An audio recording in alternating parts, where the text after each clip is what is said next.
Jeff the killer horror story part 3 देखने से पहले इसके बाकी पार्ट्स जरूर देख लें, लिंक डिस्क्रिप्शन में है।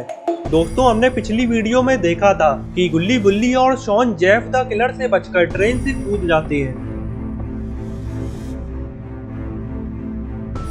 और जेफ इनके पीछे नहीं कूद पाता है क्योंकि ट्रेन काफी आगे आ जाती है और फिर जेफ ट्रेन के साथ ही आगे चला जाता है। इधर गुल्ली बुल्ली और शॉन तैरकर नदी में से बाहर आ जाते हैं और जंगल से निकलने का रास्ता ढूंढने के लिए आगे चल देते हैं। थोड़े आगे चलते ही गुल्ली बुल्ली और शॉन को एक घर दिखाई देता है और तीनों उस घर की तरफ जाने लगते हैं।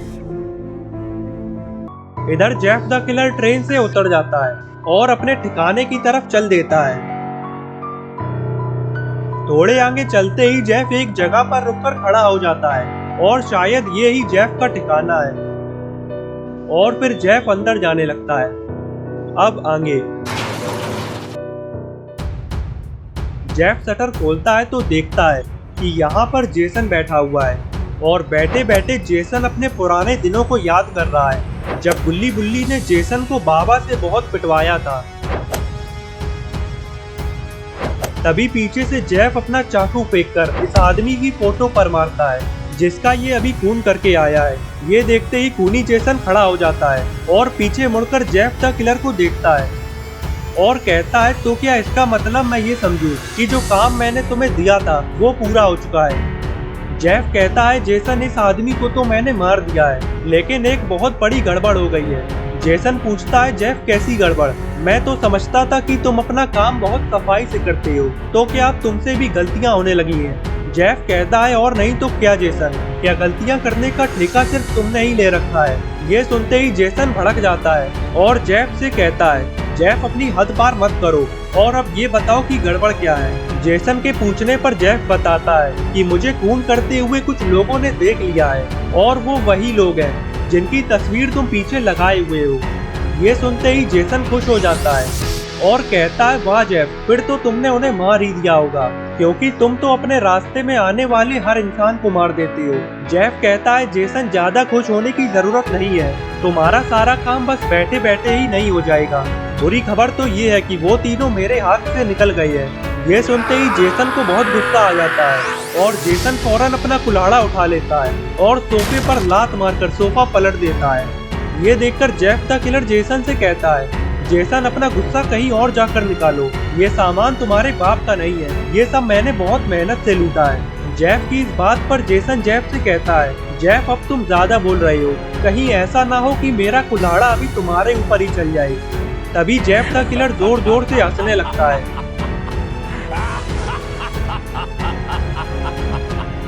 और कहता है, वाह जेसन, तुम्हारे भाव तो बहुत बढ़ गए हैं। लगता है तुम्हें वो बात दोबारा याद दिलानी पड़ेगी जब तुम उस बाबा से पिटकर जमीन पर रगड़ते हुए मेरे पैरों में आ गए थे और फिर मैंने ही तुम्हें अपना हाथ दिया था। ये सुनकर जेसन को वो बात याद आ जाती है जब वो बाबा से पिटकर जमीन से उठ भी नहीं पा रहा था और रगड़ते हुए आगे चला जा रहा था। और तभी उसे जेफ द किलर मिला और जेफ जेसन को अपने साथ ले गया।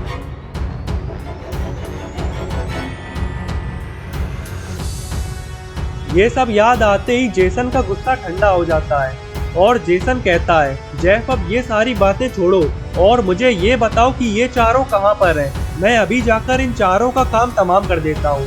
जेफ कहता है, जेसन ये 4 नहीं 3 थे क्योंकि इनका बाबा इनके साथ नहीं था। जेसन कहता है, जेफ तुम इन तीनों को अकेले में नहीं मार पाए तो इनके बाबा के साथ क्या मार पाओगे? चलो छोड़ो, मैं खुद ही जाकर इन तीनों का काम तमाम कर देता हूँ। जेफ कहता है, जेसन अब तुम बैठकर इनकी तस्वीरें ही देखो क्योंकि अब इन्हें मारने का काम मेरा है, क्योंकि अब ये मेरे दुश्मन बन गए हैं और अब इन्हें मैं अपने हाथों से ही मारूंगा। जेफ की ये बात सुनकर जेसन जेफ की तरफ बढ़ने लगता है और कहता है, ये बदले की आग मुझे जीने नहीं दे रही है जेफ, इन चारों को अपने हाथों से मारे बिना चैन से सो नहीं सकता हूँ मैं। जेसन की ये बात सुनकर जेफ जेसन से कहता है, मैं तुम्हारा दुख समझता हूँ जेसन, लेकिन अब ये हम दोनों के दुश्मन हैं, इसीलिए हमें साथ मिलकर ही इन्हें मारना होगा। चलो मैं तुम्हें उस जगह पर ले चलता हूँ जहाँ पर ये तीनों मुझसे बचकर कूद गए थे। जेफ जेसन को अपने साथ उस जंगल में ले जाने लगता है जहाँ पर गुल्ली बुल्ली और शॉन कूद गए थे। जेफ अपना मोबाइल निकालता है और अपने आदमी को फोन लगाता है और थोड़ी ही देर में जेफ का आदमी एक ट्रक लेकर आ जाता है और इसी ट्रक पर बैठकर जेफ और जेसन रवाना हो जाते हैं। इधर घर का मालिक गुल्ली बुल्ली और शॉन को लेकर अंदर आ जाता है और कहता है कि तुम तीनों यहाँ पर रुक सकते हो और अगर कुछ चाहिए हो तो मुझे बुला लेना, मैं बाहर अपना काम कर रहा हूँ। इतना कहते ही घर का मालिक बाहर चला जाता है और गुल्ली बुल्ली और शॉन यहीं पर ही बैठ जाते हैं। इधर जेफ और जेसन इस जंगल में पहुंच जाते हैं और जेफ ट्रक को चलाता हुआ नदी के पास ले आता है और जेफ जेसन को बताता है, जेसन वो ब्रिज देख रहे हो, वो तीनों उसी ब्रिज से इस नदी में कूद गए थे। जेसन कहता है, जेफ इतने बड़े जंगल में वो तीनों पैदल कहीं नहीं जा पाएंगे, चलो पूरे जंगल में उन्हें ढूंढते हैं, कहीं ना कहीं तो वो तीनों मिल ही जाएंगे। जेसन की बात सुनकर जेफ ट्रक को आगे ले जाने लगता है।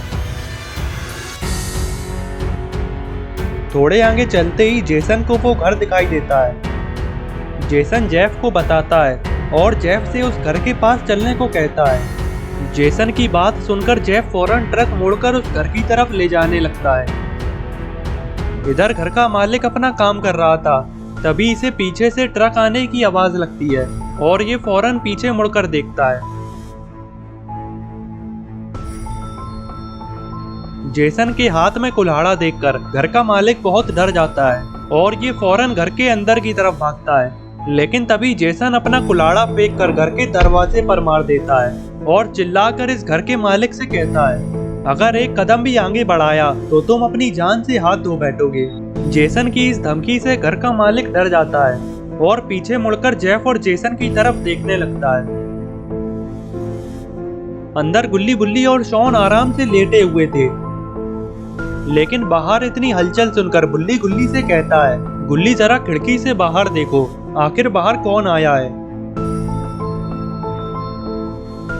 गुल्ली खिड़की के पास जाता है और खिड़की से बाहर देखने लगता है। जैसे ही गुल्ली बाहर जेफ और जेसन को देखता है, गुल्ली के तो होश उड़ जाते हैं। गुल्ली जल्दी से बुल्ली और शॉन को बताता है कि बाहर वो किलर आ गया है और वो अपने साथ खूनी जेसन को भी लाया है। खूनी जेसन का नाम सुनकर बुल्ली गुल्ली से कहता है, गुल्ली खूनी जेसन तो बाबा के हाथों मारा गया था, फिर आखिर वो कैसे आ सकता है। गुल्ली कहता है, बुल्ली ये सब मैं नहीं जानता, बाहर वो किलर और खूनी जेसन दोनों आ चुकी हैं और मुझे तो ऐसा लगता है कि ये दोनों मिले हुए हैं। इधर जेफ और जेसन इस आदमी के पास आ जाते हैं और जेफ इससे कहता है कि तुम्हें हमसे डरने की कोई जरूरत नहीं, क्योंकि हम तुम्हें मारने नहीं आए हैं। तभी घर का मालिक कहता है कि फिर आखिर तुम लोगों को मुझसे क्या चाहिए, मेरे पास तुम्हें देने के लिए कुछ नहीं है। तभी जेसन कहता है कि हमें तुमसे कुछ नहीं चाहिए, बस तुम हमें इतना बता दो कि क्या तुमने इस जंगल में 3 लोगों को देखा है, और याद रखना अगर झूठ बोला तो छोड़ूंगा नहीं। जेसन की ये बात सुनकर घर का मालिक ये समझ जाता है कि जेफ और जेसन गुल्ली बुल्ली और शॉन को ही ढूंढ रहे हैं, तो ये जेफ और जेसन से झूठ बोल देता है कि मैंने 3 लोगों को कहीं नहीं देखा, मैं कब से यहीं पर काम कर रहा हूँ, लेकिन मुझे कोई नहीं दिखा और अब तुम लोग यहाँ से जा सकते हो क्योंकि वो तीनों यहाँ पर नहीं है। तभी जेसन जेफ की तरफ देखता है और जेफ जेसन से कहता है, जेसन मुझे इसकी बातों पर यकीन नहीं है, तुम अंदर जाकर अच्छे से देख कर आओ, और अगर वो तीनों अंदर हुए तो ये मेरे हाथों से नहीं बचेगा। जेफ की बात सुनकर जेसन घर के अंदर जाने लगता है, लेकिन तभी घर का मालिक जेसन को रोकता है और कहता है कि मैंने तुम्हें पहले ही बता दिया है कि अंदर कोई नहीं है, फिर तुम अंदर किसे देखने जा रहे हो। लेकिन जेसन इसकी एक नहीं सुनता और घर के अंदर चला जाता है। तो दोस्तों अब क्या होगा गुल्ली बुल्ली और शॉन का? क्या गुल्ली बुल्ली और शॉन जेसन से बच पाएंगे या फिर ये जेसन के हाथों पकड़े जाएंगे? ये सब हम जानेंगे अगली वीडियो में। तो अगली वीडियो देखने के लिए चैनल को सब्सक्राइब कर लेना और बेल आइकन को भी दबा देना ताकि वीडियो अपलोड होते ही नोटिफिकेशन मिल जाए।